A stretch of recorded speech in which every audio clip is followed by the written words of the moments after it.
chia lại ai ít na kin Calvary mua vu ma kia ai ít na lar dâu vì hằng cây cha anh liam mi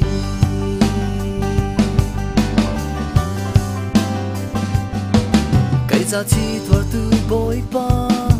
Giêsu in na kia una nong ipe I hằng kum giang za cha nên khá đã xóa zangin ife tu mình làm selin ngày har nakin kong I hoy akutin I huam leni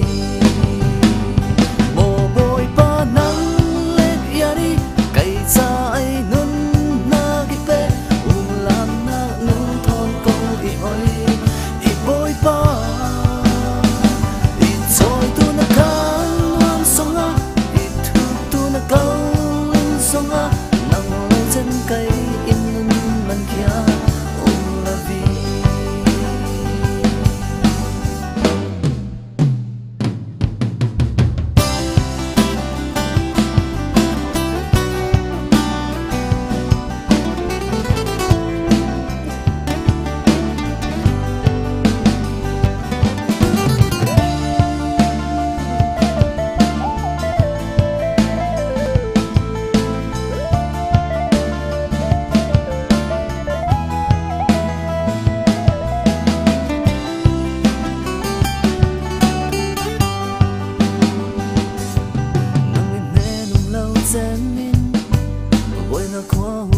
sana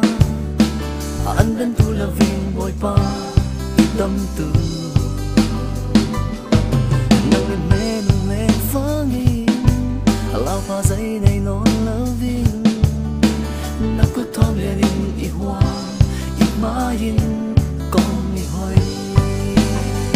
mồ bồi pa nang lên yani cây cha ai nun na ki pe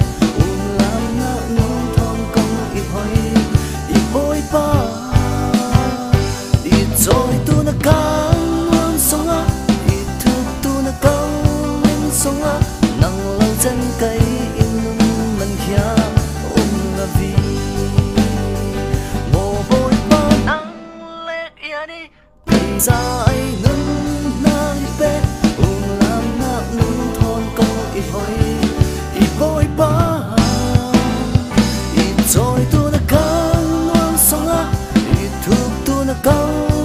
sông á nắng lên chân cây